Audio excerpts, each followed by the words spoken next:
जानते थे, उस सब की जानकारी हासिल करने पर शरद कुमार ने उनकी तारीफ का संग्रह नाम में किया। विशेष का सामान्य में संग्रह होता लोक सिद्ध बात, किंतु इस बात को समझना या स्वीकार करना वैराग्य पर निर्भर। अपने लोगों के मन में क्योंकि विशेष के प्रति बहुत ज्यादा आदर हो, इसलिए आपने मान लीजिए सीरा बनाया, कौड़ी बनाई और 10-5 व्यंजन बनाए, दूसरे ने केवल रफ्तार रोटी बनाई, और हम लोग केवल इतना ही कहें कि एक बार वहां भोजन किया, एक बार वहां भोजन किया, सिर्फ भोजन एक सामान्य शब्द का प्रयोग। जिसने 10 चीजें बनाई है उसको तौहीन लग, अरे हमने तो 10 चीजें बनाई, इसने 2 ही चीजें बनाई। हमारा विशेष उल्लेख होना चाहिए। अथवा आपने 25,000 की गाड़ी खरीदी, आजकल पुरानी गाड़ियां शहरों में नहीं चल पाती, पुरानी गाड़ी लाखों की भी हो गए तो 25,000 में बिक जाए, और किसी ने 25 करोड़ की गाड़ी खरीदी। आप बोलिए आप ही दोनों ने ये गाड़ी खरीदी है, तो जिसने 25 करोड़ की खरीदी है उसको लगता है चले दीदी भी ऐसे ही गाड़ी है। गाड़ी छोड़िए, एक आप सड़क चलता कोई कुत्ते का पिल्ला पाल लीजिए, और कोई दूसरा आदमी 50-60-70,000 रुपया देकर के जो पिल्ले मिलते हैं देश विदेश के, उनको ले आए, और आप बोलिए उसने भी एक कुत्ता पाल करता, लोगों को बुरा लगता। तो सर्वत्र ये नियम है कि आपने एक कमरे का मकान बनाया, किसी ने 500 कमरे का मकान बनाया, और दोनों का एक घर है, भाई इतना ही परिचय दीजिए। तो सर्वत्र यह अनुभव होता है कि हम लोग विशेष का त्याग तब तक नहीं कर सकते जब तक उसके प्रति अतिशय वैराग्य न हो। चाहे वो बाह्य वस्तुएं हो, चाहे वो ये शास्त्रादि हो गए, चाहे वो आभ्यंतर साधना का अभ्यास। जो व्यक्ति मात्र जप करता और दूसरा व्यक्ति बहुत सारे अभ्यास करता है, अनुष्ठान करता है इत्यादि, दोनों कोई कहते हाँ भजन करते, तो जिसने विशेष अनुष्ठान आदि किए हुए हैं, पुरस्चरण किए हुए हैं, उसको तो ही। अतः जैसे ही इन्होंने उनकी समूची विद्या को नाम कहा और इन्होंने उसको मान लिया, निश्चय हो गया सनत कुमार को कि यह अत्यंत वैराग्यवान है। विशेषों का परित्याग करना इनके लिए कोई बोझा नहीं रहा, कठिन नहीं पड़ा। उस नाम के अलावा उस नाम को भी उन्होंने वाक के अंतर्गत अर्थात प्रयास मात्र पर निर्भर ये बता दिया। वाणी से ये का व्याख्यान किया ही था, वाणी मरेगी। नाम ये जब बहिर् प्रकट होता है, वाक जब तक बाहर नहीं प्रकट होता। जो बाहर प्रकट वो भी आपके भीतर ही है, अथवा जो कोई भी उस नाम का उच्चारण करेगा उसके भीतर ही रहने वाला है। बाहर की भी उसकी जो सत्ता थी उसका भी निराश हो गया। विशेष का सामान्य में, और सामान्य की बहिर्भूत नहीं है, ये बात उन्होंने समझा। वाक में आकर के कम से कम वैखरी का स्तर था, उसको भी निमित्त करने के लिए मन का उल्लेख, वाणी का भी अंतर्भाव मन, जहाँ शब्दों का भी विभाग, लेकिन कम से कम विषय का विभाग, उसका अंतर्भाव संकल्प में, जहां विषय का भी विभाग है। तो सारे विभाग ही खत्म होते जा रहे हैं। तदनंतर संकल्प का भी अंतर्भाव बताया था समझदारी रूप चित्त में। संकल्प में फिर भेद है और चित्त जो समझदारी उसमें कोई भेद किसी भी विषय पर लागू हो सकता। समझदारी को भी निर्भर किस पर रहना पड़ता है, उस ध्यान का महत्व बताया। तो समझदारी भी किसमें अंतर्गत हो गई, ध्यान में। समझदारी के अंदर फिर आपको आगा पीछा सोचना था, ध्यान में कुछ नहीं और सोचना, सावधानी मात्र ही चाहिए और विशेषों का त्याग। ध्यान के बजाय बताया था विज्ञान, ये पहले जो बताया 7वें खंड, पुनः विज्ञान आ रहा। वहां भाष्यकार ने शास्त्र के अभिप्राय को विषय करने वाला जो ज्ञान है उसी को विज्ञान शब्द से कहा था। ध्यान का अंतर्भाव किसमें, ध्यान तो मैं करता हूं, उसका भी अंतर्भाव किसमें, तो शास्त्र के ज्ञान में। वो अपने हाथ से दिखे। अभी तक तो भीतर आते आते अपना कुछ नियंत्रण तो रहता था और अब उसको भी इन्होंने हटाया विज्ञान के कर। तो मेरा क्या उसमें योगदान, तो हाँ तेरे पास थोड़ी बहुत ताकत, अपने अंतर्भाव बताया विज्ञान का बल में कहा। अच्छा मेरी ही होगी तो उसको भी हटाया। नहीं वो जो तू खाता है ना अन्न, उस पर निर्भर। अन्न तो मैं पैदा करूं, काय का पैदा करे, तो पानी बरसे तो अन्न हो गए, तो पानी में निर्भर। क्रमशः सारा अभिमान हटाते ही जा रहे हो, किसी का भी जो भी इसका अधिकारी हो। जल और अन्न, इसका संबंध कम से कम हम लोग देख सकते। हमने उपयोग किया इतना तो अभिमान ठीक है, तो उसका भी निवारण कर दिया। नहीं, जल का भी अंतर्भाव तेज है। अब अग्नि और अन्न, इसका तो कोई संबंध लोग सिद्ध होगा ही नहीं। तेज में फिर कुछ परिच्छिन्नता, इसलिए उसका आकाश में अंतर्भाव कहा। आकाश भी बहिर्भूत होगा तो उसका स्मरण, अर्थात उसके बारे में जो स्मरण है उसमें अंतर्भाव बताया। ज्ञान पर निर्भरता बताई आकाश। ज्ञान के पीछे भी आशा को निमित्त कहा था। अब पहले इस बात को सूचित कर ही दिया था संकल्प आदि से, उसी को यहाँ अब आशा से लिया। आगे कामना इत्यादि का भी उल्लेख आएगा, इसलिए यहाँ आशा से भाष्यकार ने कृष्णा शब्द का उपयोग किया था कि जो ऐसे को भी विषय कर लेवे जो सत्य हो चाहे न हो। इसलिए ये जो आशा है ये अपरिपक्व कामना के रूप में समझनी चाहिए। आशा भी कौन करे तो जिसमें प्राण हो गए, इसलिए प्राण को बड़ा बताया। अब प्राण के बाद क्योंकि उनको बाकी सारा जो दृश्य प्रपंच था वो विलीन हो चुका था, जो दृष्टा प्रपंच था उससे भी इनका अभिमान निवृत्त हो चुका था, इसलिए इनको पूर्णता का अनुभव हुआ। तब सत्य का उल्लेख शरद कुमार जी।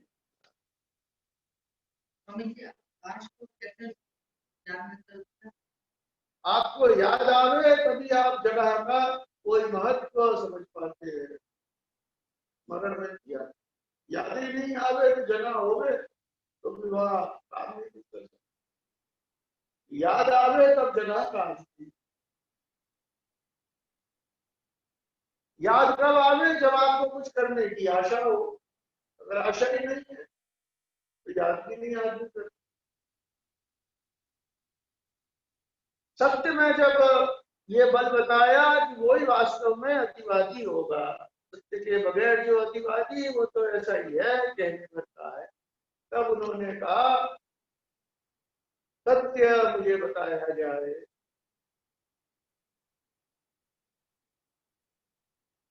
तो उन्होंने कहा भाई सत्य तुमको बताने से नहीं होगा, जब तुम जानोगे। यदा भाई भी जाना, जब तुम जानोगे तब सत्य बोलोगे, बिना जाने तो सत्य बोलोगे, जानते हुए ही सत्य बोलोगे। इसलिए तुमको अगर जानना ही समझना ही है तो पहले जानने को समझो। विज्ञानम जिज्ञासितम, जब जानने के बारे में तुम्हारी जानकारी ठीक होनी चाहिए। तो उन्होंने कहा ठीक है, वही बता दी। विज्ञानम भगवो विजिज्ञा से उसी का उपदेश मिल जाना चाहिए। यदा वै सत्यम परमार्थ तो विजानाति, जब परमार्थता सत्यमिति ततो अनृतम विकार जातम आचारपणम विपासम विकारावस्था तदेव एकम सत्यमिति तदेव अथ वदति यद्वदति। जब कोई जाने, जानना किसे कहते हैं तो वास्तविकता का बोध वो जानना होता है, और अवास्तविक समझना, झूठा समझना, गलत समझना, उसको तो गैर जानकारी कहा जाए। कल भी चर्चा आ गई थी, भ्रम को, संदेह को ज्ञान कहना बनता है, अज्ञान का ही रूप। इसलिए यहाँ जब कहा विजानाति तो उसका अर्थ कर दिया वास्तविक जो सत्य है उसको जब अनुभव करता है। पहले तो शास्त्र में जो कुछ बताया उसका संग्रह था, अब शास्त्र की बात बगैर सामने किए हुए जो पारमार्थिक सत्य है उसकी बात की। पारमार्थिक अर्थात जिसके बाद की कोई संभावना है। इसलिए कल ये मांझी ली थी टीका जिसमें पूर्णता की अनुभूति थी। जिधर भी मन जाएगा, जिधर भी दृष्टि जाएगी, उधर एक परमात्मा ही भाषे। कहाँ सत्यम, यहाँ पे इन्होंने सत्यम यहाँ कहा है ना, यहाँ एकदम क्यों कैसे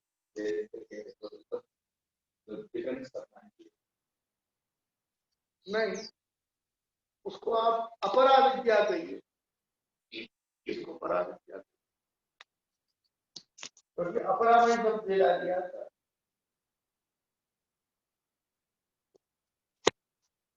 यहाँ सत्य कहा है इसलिए यहाँ बदलने का कोई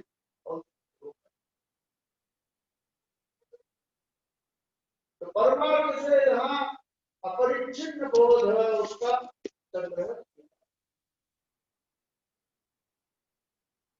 इसलिए तन्मात्र जो परमात्मा उसी का जब अनुभव हो गए उसी को यहाँ परमार्थ जानता है। अब प्रमाण निर्भरता वाली बात बढ़ी, शास्त्र निर्भरता यहाँ नहीं कहेगी।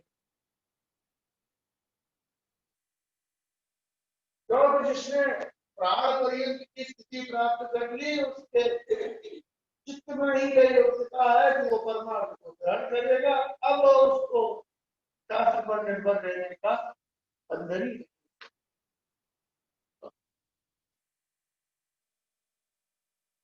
इसलिए वो जो ज्ञान करेगा वो परमात्मा की।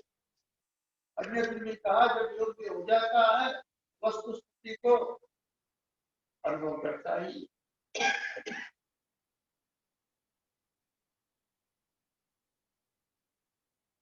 रही बात की फिर उसका आधार क्या, तो जैसा टीकाकार के श्लोक में कहा था कि आधारभूत जो वेद है वो तो पढ़ लिखने के बाद ये रास्ता पड़ता, सारे वेदादि शास्त्र समझने के बाद तो उन्होंने नाम की उपाधि में उपासना शुरू की थी। तो अब इनको फिर शास्त्र पर क्या निर्भर रहना होता है, शास्त्र का जो कुछ भी सार था वो तो समझे हुए थे ही, शास्त्रीय अनुभूतियां तो इनको प्राप्त थी, इसलिए इनका जो ये पारमार्थिक ज्ञान वो उस स्तर का तो नहीं है, उससे अधिक उच्च स्तर का है, इसीलिए परमार्थ है।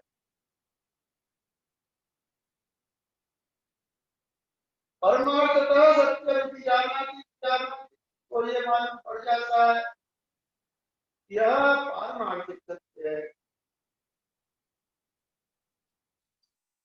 वह उसके अलावा जो पारमार्थिक नहीं है उसको, अर्थात जो कोई भी कार्य प्रपंच है उसको केवल बोलने पर निर्भर, अतः ही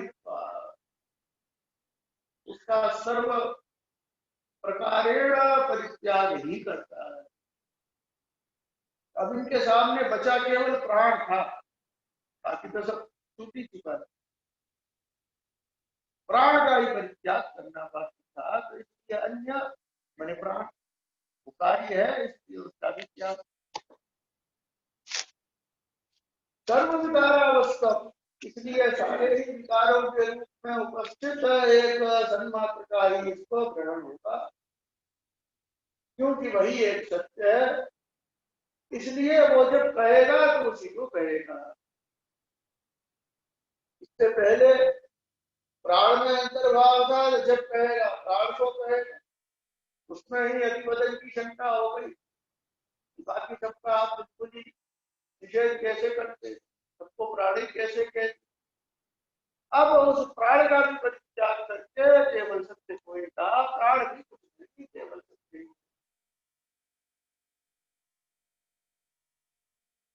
न तो विकारों की सत्य में वह शंका होती है कि जो भी कार्य प्रपंच है उसको आप सर्वथा असत कहे, ये तो योग्य नहीं, वो भी सत्य ही। क्यों? तो शास्त्र ने ही कहा है नाम रूपे सत्य, नाम और रूप जो भी प्रपंच है, विकार है, उसको सत्य कहा है शास्त्र। ताभ्याम प्राणच्छन्न, दोनों से ही ये प्राण ढका हुआ, प्राणावय सत्य, प्राणों को निश्चित रूप से सत्य ही जानना चाहिए, भले ही देशामेश सत्यम की अपेक्षा कुछ और भी सत्य होगा, किंतु प्राण असत्य तो नहीं। इसलिए सत्य जो पारमार्थिक है उसकी अपेक्षा जो कुछ विकार कार्य आचार पर कहा गया उसको असत्य कहना नहीं ठीक है, सत्य बोलना। आचार्य कहते हैं आपने शास्त्र के जो वचन दिए वो बिल्कुल ठीक वचन है, सत्य विकार, कार्य प्रपंच को सत्य कहा गया है, ये बात तो ठीक ही है, इसमें कहीं कोई हमको शंका नहीं। लेकिन न तो परमार्थ सत्य शब्द के अभिप्राय में ही फर्क है, कहीं व्यवहार के सत्य को सत्य कहा जाता है और कहीं परमार्थ के सत्य को सत्य कहा जाता है। तो किसी भी शब्द के अलग अलग अर्थ अनेक अर्थ हुआ ही करते हैं, जिस अर्थ में प्रयोग है उस पर निर्भर करता है, उतने मात्र से अनर्थकता अथवा विरुद्धार्थकता का आक्षेप नहीं बनता। सत्य शब्द लौकिक सत्य को भी कहता, पारमार्थिक को भी कहता, शास्त्र में ही कहीं लौकिकार्थ में प्रयोग और कहीं परमार्थ में प्रयोग। अब ये विवेक से अथवा संदर्भ से जानना जरूरी, कहाँ प्रयोग। इसी को लेकर के जो लोग सत्ता का भेद नहीं मानते, परमार्थ व्यवहार का अंतर नहीं मानते, वो आक्षेप करते, यद्वै सिद्धांति मन मर्जी से अर्थ करने, कहीं पारमार्थिक कहीं व्यापार। तो कारण यही है, दो अर्थों में है प्रयोग, इसलिए दो अर्थ समझने पड़ते। जैसे लोक में देखने में आता है किसी शब्द का अलग अलग अलग अर्थों में प्रयोग हुआ करे। एक अंग्रेजी का शब्द है सिल्वर, हिंदी भाषियों ने एल्यूमिनियम को भी सिल्वर कहना शुरू कर रखा। आप बाजार जाकर के अगर बर्तन मांगेंगे सिल्वर का पतीला दो तो एल्यूमिनियम का पतीला आपको देगा और आप लेके आए। और चांदी के लिए भी सिल्वर शब्द ही बोलते हैं अंग्रेजी वाले। तो आप अंग्रेजी के चांदी के अनुसार से सिल्वर बोल के किसी को भेजिए और वो एल्यूमिनियम लेके आए तो आप कहेंगे धोखा दिया। धोखा नहीं दिया, उसने वही अर्थ समझा, आपने दूसरा ही अर्थ कहा। ठीक इसी प्रकार से सत्य शब्द शास्त्र ने रखा, इसका अगर कोई अर्थ एक ही जानेगा तो वो धोखा खाए, जो दो अर्थ जानेगा वो तो कौन सा अर्थ कहा समझना है इससे शास्त्र के अभिप्राय का अनुभव कर लेगा। इसलिए ये आक्षेप उनका इसलिए बनता है क्योंकि उनके सामने अर्थ ही एक है। अनेकार्थक शब्द हो गए और उसका एक ही अर्थ आपको पता हो गए तो घटित हो जाएगा आपका विचार। न तो परमार्थ क्षमतम पारमार्थिक शक्ति की अपेक्षा से संसार को नाम रूप को सत्य कहा हो ऐसा चिंता रही। कैसे फिर सत्य कह दिया उन सब चीजों को? इंद्रिय विषय लोक में जो इंद्रियों का विषय हो गए उसको सत्य कहा जाता है और ये जो नाम रूपात्मक प्रपंच उसको इंद्रियों का विषय प्रायशः पाया गया है। बस इतने मात्र से सत्य कह दिया जाए। इसलिए सत्य सत्यम युक्तम तैत्रीय आदि के अंदर इस बात को भी कहा गया कि परमात्मा के दो रूप है, एक सत और दूसरा यत। ये दोनों को मिला करके सत्य कहा गया। सत्य और अमृत दोनों को ही सत्य कहा गया, ऐसा वही तैत्रीय में आगे कहते सत्य सत्यम अभवत्। इसलिए श्रुति ने जब सत और त्यज को सत्य कहा तब उसी के अंदर स्पष्टीकरण कर दिया कि इस सत्य में अमृत भी संग्रहित है। उसी को मानकर भाष्यकार ने यहाँ स्पष्टीकरण किया। उसको सत्य कहा ही क्यों फिर? अगर वो है नहीं सत्य, है ही आपके हिसाब से वाचारम्भण अर्थात असत्य अमृत है, तो फिर उसको सत्य कहना संगत ही नहीं था। शास्त्र को भी नहीं कहना चाहिए, ऐसा भ्रामक प्रयोग शास्त्र करे ये भी युक्त नहीं। आचार्य कहते हैं तद द्वारेण च परमार्थ सत्यस्य उपलब्धिर विभक्तिता। उसको दरवाजा बना करके पारमार्थिक सत्य का अभिप्राय व्यक्त किया जा सकता है, इसलिए उसको सत्य कहा गया। तो जैसे आप अगर गाड़ी से काठमांडू गए तो लोग कभी गाड़ी से नहीं गए, कैसे पहले हवाई जहाज। वहां जहाँ कथा सुनने गए थे वहां से काठमांडू से गए थे, वो भी हवाई जहाज गाड़ी से गए। तो जहाँ वो काठमांडू की घाटी में प्रवेश करते हो वहां एक बड़ा भारी लकड़ी का दरवाजा बना के रखा है। जैसे यहाँ पत्थर का दरवाजा बना है वैसे ही वहां लकड़ी का दरवाजा। ध्यान नहीं किया। अथवा और अंदर जाकर के तुम लोग घूमे थे वहां काठमांडू, नहीं सीधा हवाई जहाज पकड़ के आ गए वहां पर। अब तो ढह गया वो जो भूकंप आया था, लेकिन लकड़ी का वहां पर एक इमारत बनी हुई थी जिसको मान करके उस शहर का या उस इलाके का नाम काठ माने लकड़ी का मंडप अर्थात वो मकान जैसा जो बना हुआ, उसी के प्रतीक रूप से वहां गेट भी बना दिया कि अब आप काठ वाले मंडप में घुस रहे हैं। ये बात तो ठीक है कि काठमांडू इस अभिप्राय को कहेगा, लेकिन अब कोई बोले कि मैं काठमांडू रहता हूं तो उसी इमारत के नीचे रहेगा, ऐसा तो नियम नहीं। पूरे इलाके का नाम काठमांडू। जैसे वो दरवाजा है, उस ढंग का दरवाजा बना दिया ताकि आपको परिचय हो जाए कि इससे परे जो भूमि उसका नाम काठमांडू। अथवा आपके मुंबई में है भारत का दरवाजा,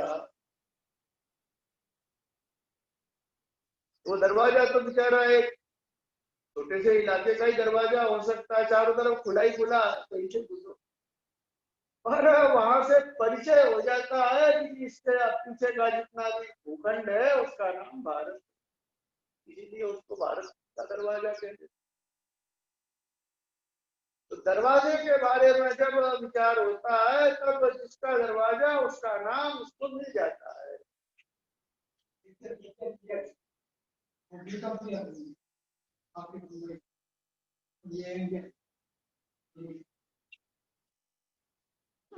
इसको क्यों कहा ये तो पता नहीं, अभी ये तो बीचों बीच है देश के।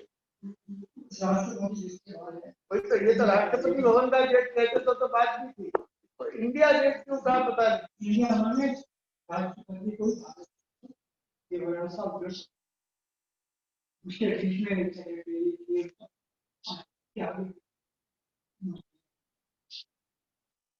ये किसका इंडिया गेट नाम कब पड़ा?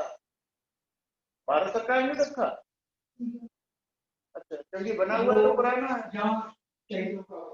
बना हुआ तो पहले का है, बनाया हुआ तो अंग्रेजों का है। तब क्या नाम था? वो तो और बाद में बनाया। यार जो तो जैसे दरवाजे को आप जहाँ का दरवाजा है वहां के नाम से कर देते हैं ताकि परिचय हो जाए, ठीक इसी प्रकार जो कुछ भी हम लोगों को दृश्य हो सकता है, इंद्रियों से ग्रहण हो सकता है, उसका शास्त्र ने नाम सत्य रख दिया ताकि इसके द्वारा इसके बारे में विचार करने से, इसके कारण की जिज्ञासा होने पर हम जो सत्य परमात्मा उसको प्राप्त कर ले, समझ ले। यद्यपि ये सत्य नहीं, जैसे दरवाजा शहर नहीं है या देश नहीं है, फिर भी दरवाजा शहर के नाम से अथवा देश के नाम से प्रचलित इसलिए कि वहां से आपको शहर या देश का प्रवेश मिलता है। ठीक इसी प्रकार ये जो दृश्य प्रपंच, इसको सत्य परमार्थ दृष्टि से कहना बनता तो नहीं है, फिर भी कहा इसलिए क्योंकि इसके विचार से ही हमको जो परमार्थ सत्य है उसका बोध मिलता है।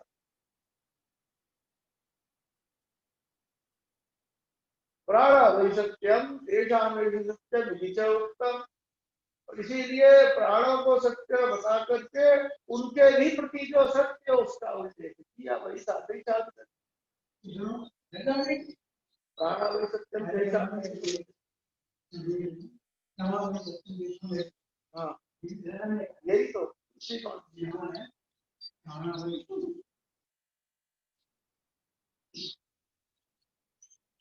क्योंकि दो सत्यों का कथन शास्त्र ने तत्काल ही कर दिया, इससे पता चलता है कि दोनों में अभिप्राय का फर्क बताना चाहता है ये। बौद्ध लोगों ने भी इसीलिए दो सत्य कहे, द्वे सत्य समुपाश्रित्य बुद्धानाम देशना, बुद्धों के उपदेश और बौद्धों के उपदेश की दो सत्य को मानकर वो भी यही व्यावहारिक पारमार्थिक का भेद विवक्षित करते हैं। यहाँ भी तदिष्टमेव, यहाँ भी जो कहा गया सत्यम वदति, उसमें इस बात को छोड़ना नहीं, अर्थात जो हम लोगों के सामने ये उपस्थित है उसका परित्याग इसलिए है क्योंकि उसके परे जो पारमार्थिक वो समझा जाए। न कि इसलिए कि इसका भी हम लोग लाभ लेने से वंचित हो, इसलिए तत् अर्थात ये जो सापेक्षता का लाभ लेकर के सत्य के माध्यम से सत्य को समझना, वो इष्ट मन विवक्षित ही है।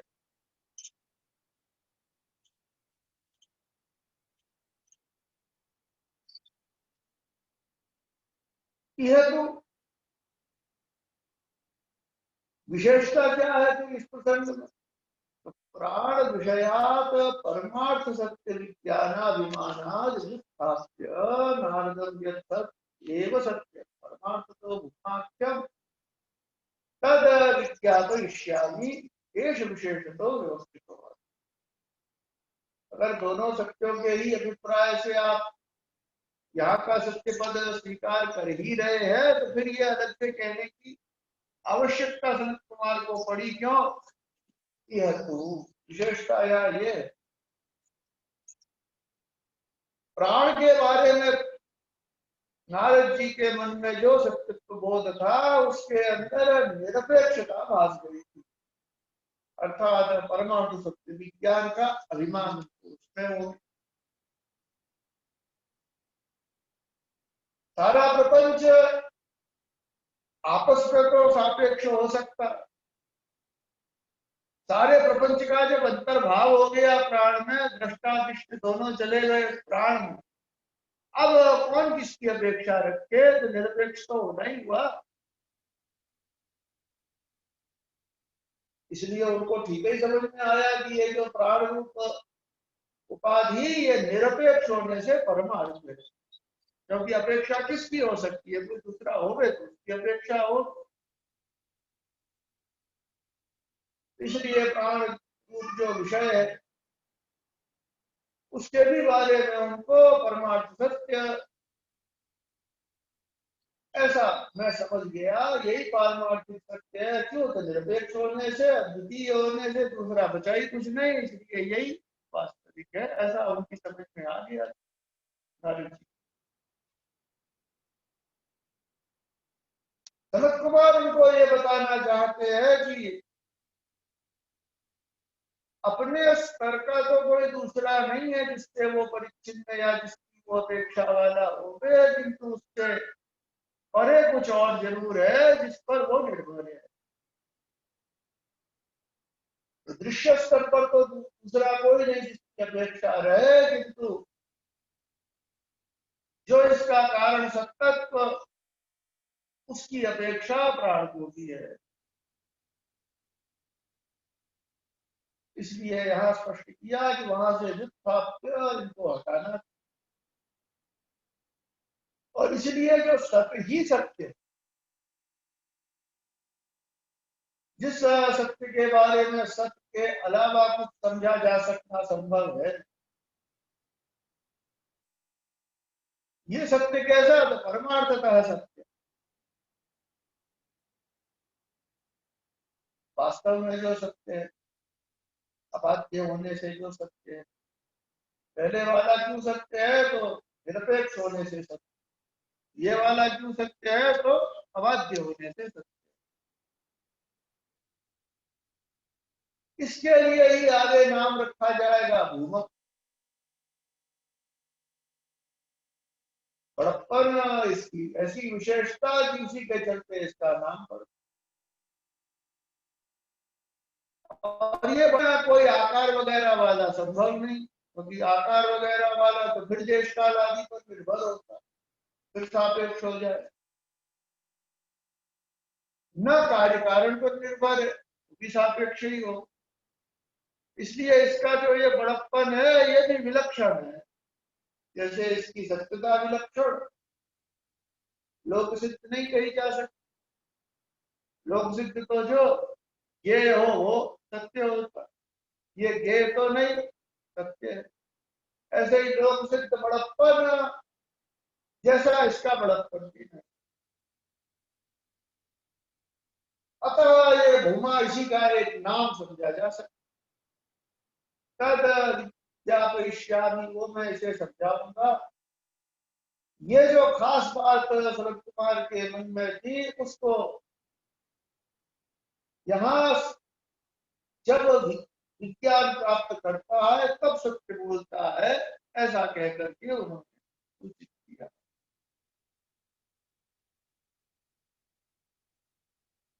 न अभिजानन सत्यम वदति। बात बड़ी मोटी है कि जब तक जानोगे नहीं तब तक सत्य बोलोगे कैसे। हम लोग इस बात को भूलते हैं, इसलिए झूठे ही झूठ बोलते रहते। जब तक जानेंगे नहीं तब तक नहीं बोलेंगे, ऐसा अगर नियम कर ले तब तो निश्चित है सत्य ही बोल पाएंगे या फिर नहीं बोल पाएंगे, दो ही विकल्प। जब तक सत्य नहीं जानेंगे तब तक तो इसलिए नहीं बोलेंगे कि सत्य नहीं आता, और जान ही जाएंगे तो बोलना है ही नहीं, तो नहीं बोलेंगे। लेकिन अब अपने को तो बोलने की बड़ी भारी इच्छा बनी रहती है, इसलिए हम लोग बिना जाने ही बोलेंगे। अभी तक बोल भी सकते हैं, लेकिन अभिजानन जब तक इस विज्ञान से वंचित है तब तक सत्य को तो नहीं बोल सकते, और कुछ भी बोल। कौन सा सत्य? तो ये वाला सत्य। बाकी जो शास्त्रार्थ विषय सत्य वो तो बोल ही सत्य, तो आप बोल ही सकते, पर उसमें भी ये नियम है कि जान करके बोलेंगे तो सत्य होगा, बगैर जाने बोलेंगे तो उसकी सत्यता संदिग्ध रहेगी, सत्य होने पर भी सत्यता संदिग्ध रहेगी।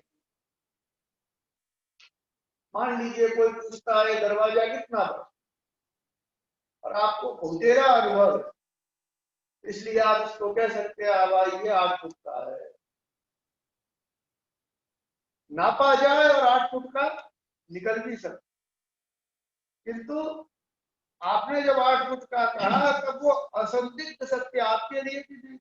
इंच आधा इंच से ऊपर नीचे होता तब तक आपको अपने ज्ञान में कोई आश्चर्य नहीं होता। वो ठीक है 8 का 9 निकलता तो आप सोचते कि मेरी परख गलत, पर अगर 8 का इंच 2 इंच ऊपर नीचे भी होता तो आपकी जानकारी व्यावहारिक रूप से सही मानी जाती। जब आपने नापजोक कर ली और अब आप कहते हैं 8 फुट है, तब आपकी बात असंदिग्ध सत्य हो। लोक में भी बिना अनुभव किया हुआ सत्य, वो भी सत्य तो हो सकता है किंतु संदिग्ध रहता है, अथवा सत्य में निर्णित नहीं रहता, निश्चित नहीं रहता, संभावित रहता। इसलिए आजकल की ज्यादातर जो चर्चाएं है जिसमें बहुतायत की चर्चा बहुत होती है, ज्यादातर उसी पर निर्भर होकर के हो जाती है, वहां संभावनाओं का ही संग रहता। यस्तु अभिजानन वदति, जो तो ठीक ठीक समझेगा नहीं और बोलेगा सो अज्ञादि शब्देन अज्ञादि परमार्थ सदरूपा नन्य मानो वदति। वो जब अज्ञादि शब्दों का प्रयोग करेगा तो उसका मतलब क्या होगा? जो जलती है वगैरह वो आग।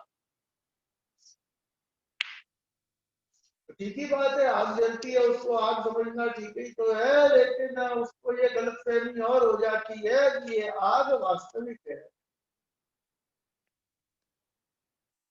हम लोगों को आग में हाथ दे और जले हाथ तो निश्चित हो जाता है ये आग सचमुच की।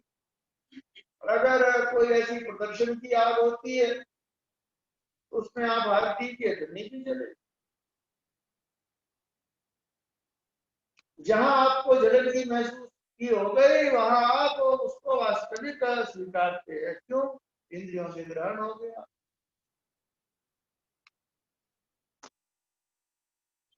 जो तो पारमार्थिक को जानेगा वो उसको आगमात्र को जानेगा, पारमार्थिक नहीं जानेगा। उसका परमार्थ भाग वो किसी अन्य पर निर्भर जाए।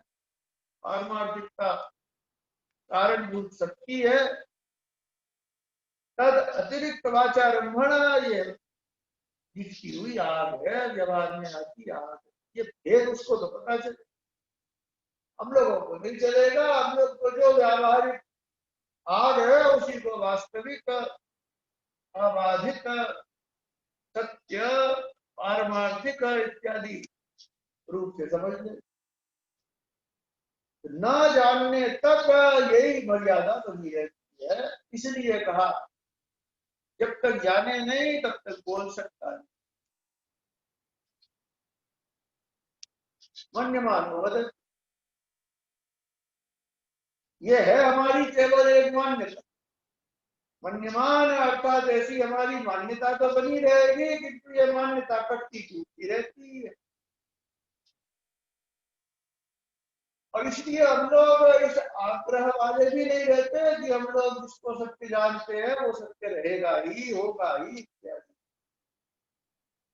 शाम वाली पुस्तक में कल या परसों आया था सत्य के अभिप्राय का स्पष्टीकरण कि जिसका निर्णय कर लिया एक तरीके से, वो उस तरीके को मत छोड़े, उसको सत्य कहा जाता।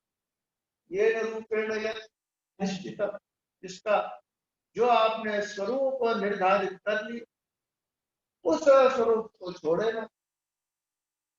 हम लोगों के जितने भी सत्य के बारे में निर्णय होते हैं वो तो उस स्वरूप को छोड़ते हुए ही होते।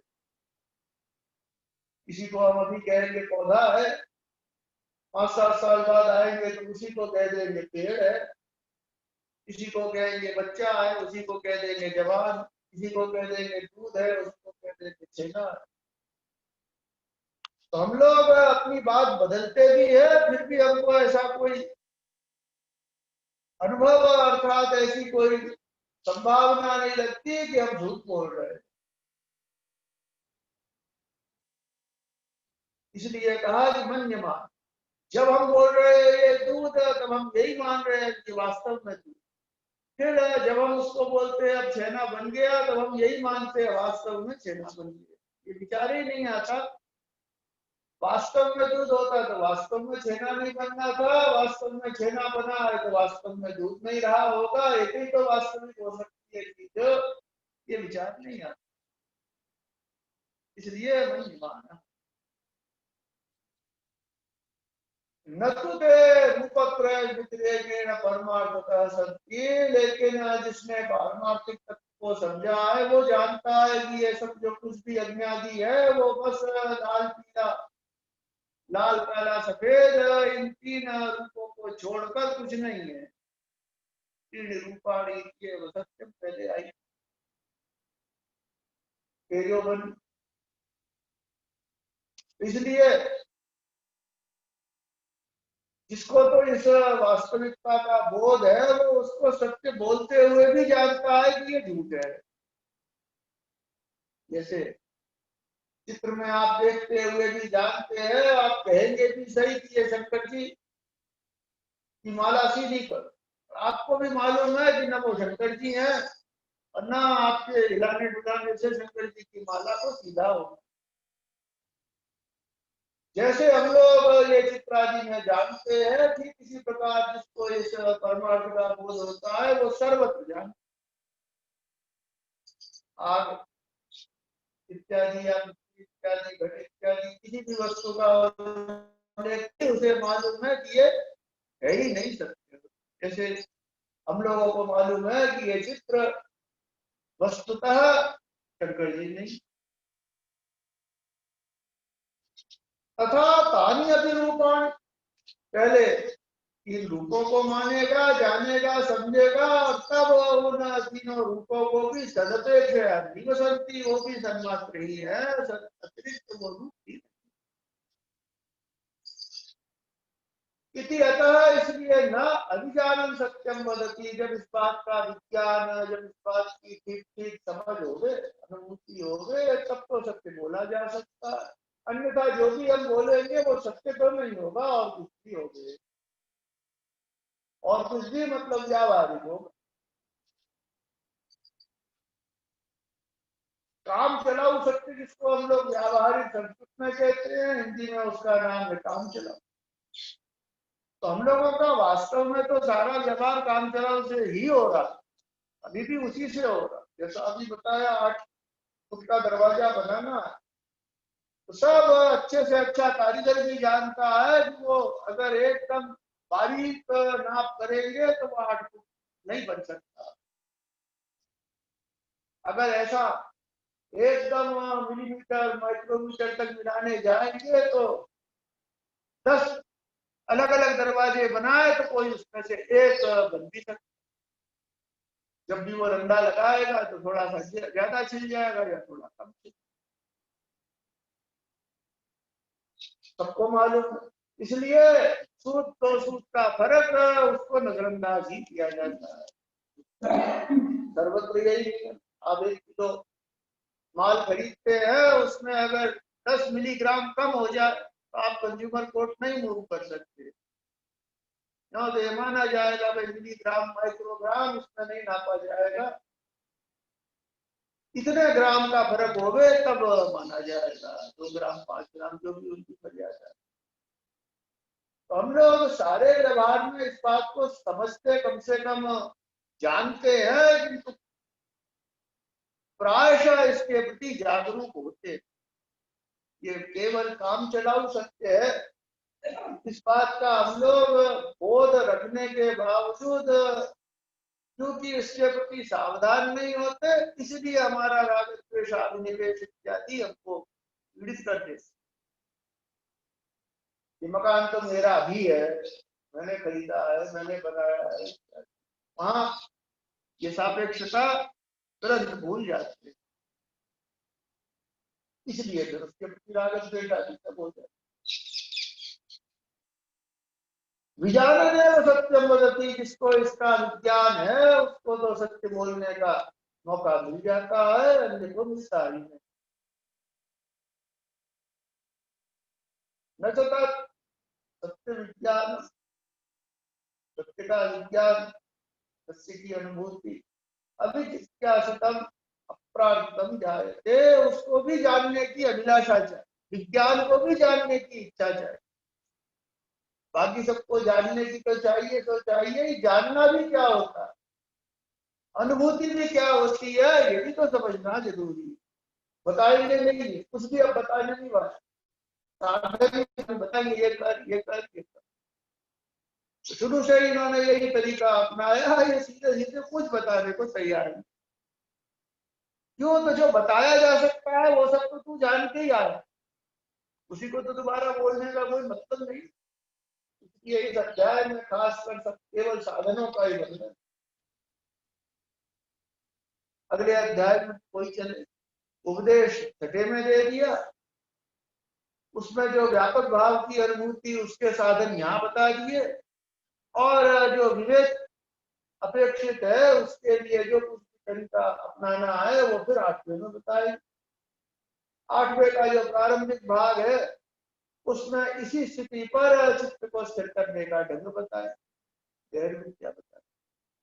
2 विद्याएं आएंगी अगले अध्याय में, एक गहर और एक प्रकरण, इंद्र विरोचन वाले। इसलिए जो कुछ शास्त्र बता सकता था वो तो छठे में पूरा हुआ, अब जो कुछ आप खुद हासिल कर सकते हैं वो बताया जा रहा है। इसलिए यहाँ भी ये कह रहे हैं जो जानने की इच्छा करेगा, कोशिश करेगा, उसको विज्ञान पता चलेगा। इसलिए विज्ञान को ही जानना चाहिए, पहले उसी को जानने की इच्छा कर कोशिश कर। नारद जी ने कहा चलो जी वो बता दो, इतना मैं पूछता ही चला आया, यदि है वो विज्ञान भगवो विधि क्या से चलिएगी, उसी का उद्देश्य मैं जिज्ञासा करता। तो उन्होंने कहा एवं सत्यादीना जो उत्तरोत्तराणाम करोत्यंतानाम पूर्व पूर्व हेतुत्वम व्याख्येयम, सत्य से आगे आगे वाले जितने अब बताते चले जा रहे जाएंगे बता, उन सब में पूर्व पूर्व के प्रति आगे आगे वाला हेतु रूप से कह रहे हैं। अब जो अगला उपदेश देंगे इसका जो कारण बनता है, इस विज्ञान में जो कारण बनता है उसको कहेंगे। तो प्राण सत्य है, इस स्थिति से इनको विकसित किया और किसी और सत्य के अस्तित्व के प्रति चेतन सावधान। और वो दूसरा सत्य कौन? वो अगर फिर ये उपदेश से ही बताते तो फिर जो पहला सत्य है वो ही आता, क्यों? तो वो विषय रूप से कह दिया जाए, विषय रूप से कहना उसको ठीक नहीं, इसलिए इन्होंने सत्य क्या है बोला ही नहीं। सत्य क्या है जी? तो कहा जानोगे तो पता चले, जाने कैसे? तब अगला साधन बताए। ऐसे अब साधन ही साधन बताएंगे, उन साधनों का अभ्यास करने से तब सत्य खुद ब खुद भासेगा नारद जी को किताब। ओम अभ्यायन्तु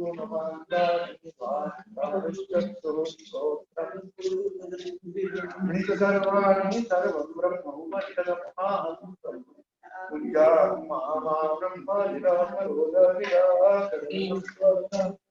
मे अस्तु तदात्मनिरते यत्तत्तु धर्मास्ते मयि तत्ते ओम शांति शांति शांति। शंकरं शंकराचार्यं केशवं रुद्रभाष्यन्तौ वन्दे भगवन्तौ पुनः पुनः। ईश्वरोऽपि मूर्तिभेदविभागिने व्योमवद्व्याप्तदेहाय दक्षिणामूर्तये नमः। ओम शांति शांति। ओम नमो